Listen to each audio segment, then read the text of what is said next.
Nagugutom ako. Ay, yung bata. Uy, bata, tandaan mo ha. Bawal makipag-away. Bakit mo inaaway ang kaibigan mo? Magsisisi ka rin sa huli, katulad ko. Ay, masama pala yun. Sorry, ate. Sorry dahil inaaway ko yung kaibigan ko.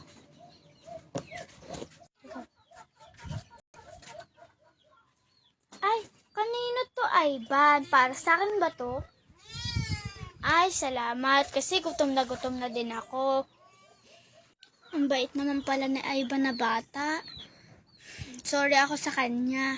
Kaso, sabi niya, ayaw na daw niya sa akin makipag-ibigan.